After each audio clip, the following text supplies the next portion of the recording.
Amusing ourselves to death. And how does that relate to our modern technology? Let's find out. So a little bit about the book Amusing Ourselves to Death. It was written by author and educator Neil Postman back in 1985, and there are three main things he touches on. Number one is he compares 1984 by George Orwell to Aldous Huxley's Brave New World. Now, in 1984, we are introduced to this dystopia that is totalitarianism and very thought-controlled. You have things like the thought police, deleting vocabularies from languages, so then people don't know how to express themselves as much. You have no individualism, of course, and everything you have is controlled by the government. Every aspect of your life.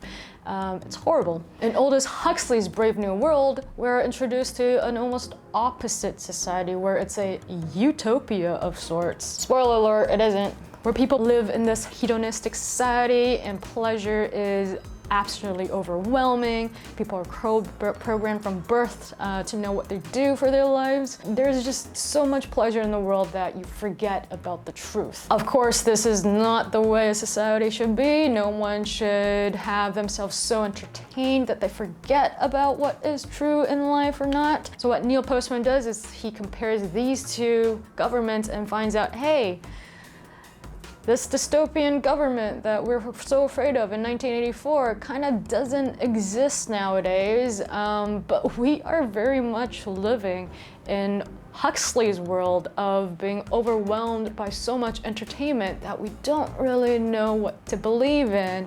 For example, fake news. By comparing these two, we kind of see how society is going in a certain way.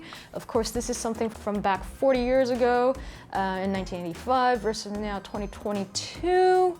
You know, we kind of see that happening still, and it is a very much relevant topic nowadays. So the next topic that Postman touches on is the medium is the metaphor, an extension from Marshall McLuhan's The Media is the Message. The media is the message! The media is the message! So what does that even mean? The medium is the message basically means that the content of a medium, you know, a book, a movie, a poem, is all restricted by the media that presents it. So for instance, poems, you know, you have different mediums of expressing it. You have the way of spoken word, where you have someone performing the poem for you, you know, they add in their own feelings and aggressions, and, you know, it's more powerful than having to just read it, you know, on a book. So that is the kind of different mediums that can restrict a certain content. Postman, who was actually a student from Marshall McLuhan,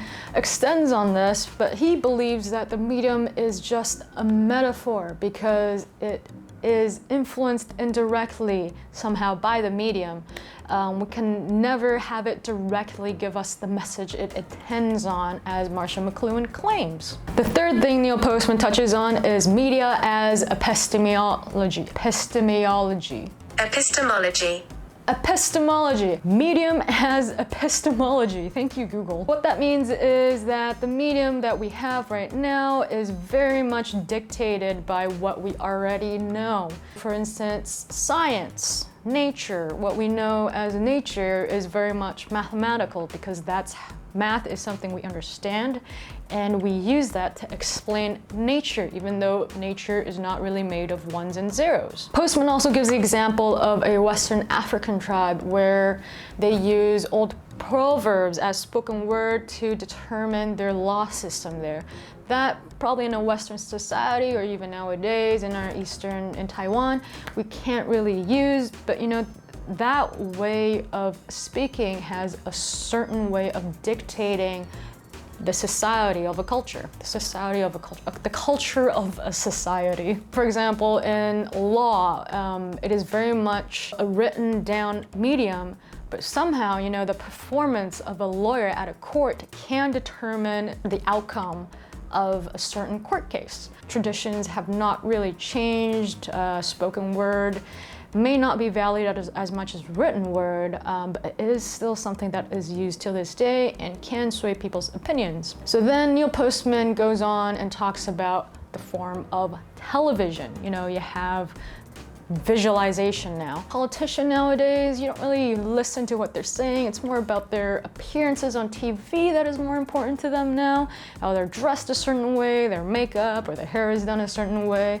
That affects the viewers more than the things that they're talking about, although we know politicians are just full of bullshit. Still, it seems that politics are more about entertainment and it's not about the ideology anymore, which isn't really helpful to a society. So how does all that relate to modern day society? Now, unfortunately, Neil Postman passed away in 2003, so he hasn't really seen, all the streaming services and the internet and social media that has flourished in our 21st century, 2022 to be exact.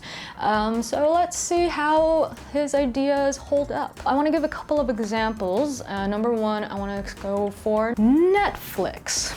So Netflix is a streaming service, one of the top streaming services with, Prime Video, you got Disney Plus, you got Apple TV, and I see that it has definitely taken over, the TV kind of satellite system we used to watch. What differs a lot was the way we watch content. So before we would have a program from a channel and we just have to watch everything they play one by one, we can't skip it. Versus now Netflix, you can actually click on stuff and browse through things to pick what you want to watch. Used to not be ad-based, but now there's more and more ads popping up, which is kind of annoying. Thing is, there's so many options on these streaming services that often you just are stuck on the browsing page for hours picking the show you want to watch. So Netflix actually came up with this button called play something, which is kind of hilarious because you're just back to your old TV programming. In this case, you can skip stuff that you're still not interested in, but still, it's not that much different. It is kind of good to see all these streaming services come up. You have a lot more competition because people get to choose what they want to watch. So you have a lot of Netflix originals come up. And just like Disney Plus and Prime, they're also making their original content, and a lot of them are very high production valued. Another thing that Netflix has done very well in its Netflix originals is documentaries. We have really entertainment-based documentaries like Tiger King versus The Social Dilemma, which talks about society and how social media has impacted it. These two are very different documentaries, but in the end, they have a certain entertainment value to make you want to watch more of it. I mean, you might learn stuff, but it is entertainment. So it still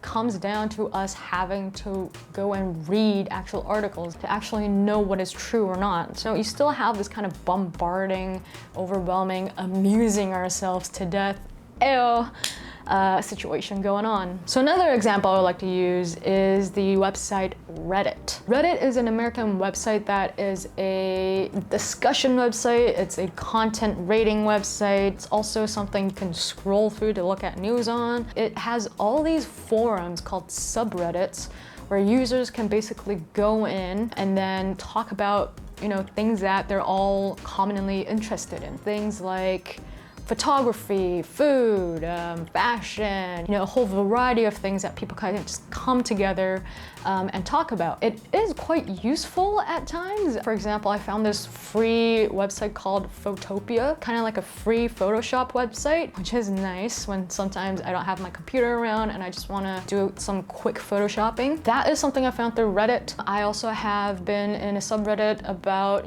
my camera. Every time I have technical difficulties or I'm not sure what codec I'm using, or I just have some questions, I can post on there or to see if people have already discussed it before me. There's subreddits on TV shows. You just want to discuss a certain episode. You think it's very well done. So it is very useful at times. Of course, all that doesn't come without merit. So, since it's for everyone, it means that everyone can post on it. Everyone. So what happens when everyone gets a voice? Things get a little muddled. Like Trump supporters that had subreddits. There was the trucker convoy in Canada. They had a subreddit that kept getting banned. Alt-rights and stuff that, all of those forums are now banned, but it doesn't mean that they don't exist. So when you get to have everyone to have a voice, you do still have some problems popping up. Reddit has tried to solve this problem by using moderators. You have someone kind of looking at the stuff that's being posted or discussed and seeing that if that's something that's useful in that discussion or if it's offensive or not, they get to, you know, take it away. Another problem that has is that they are self-moderators. So, you know, it's just someone moderating everything, you know, if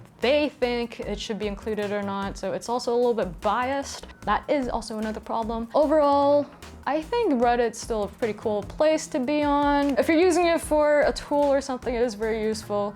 Of course, if you kind of go down a deep rabbit hole, it's also kind of scary. There's obviously more examples. You got Facebook, you got Instagram. I'm not gonna touch on that. Meta, what the hell's Meta? Zuckerberg, you suck! And that's the garbage truck. Just gotta wait that out.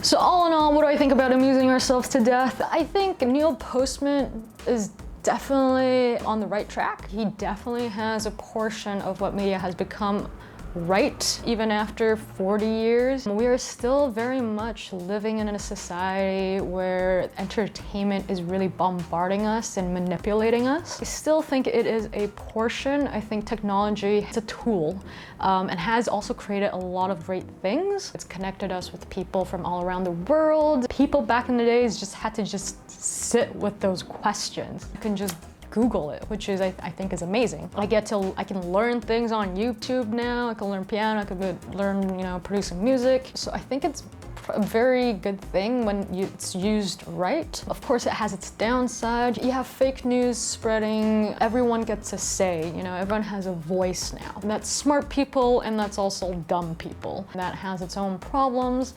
But I believe that if we just keep vigilant, we can kind of overcome it. The newer generation, they have grown up with this technology. They're much better at spotting fake news versus before everyone had to adapt. As we've seen in the past, you know, every time there's a new technology that comes up, people are always scared of it. It's something new, it's something scary. I don't think we should just push it all away. I think we should still embrace it to a certain extent. It's a tool for us to learn. There's a lot of ways to do that. So, you know, 50-50 is what I give the end.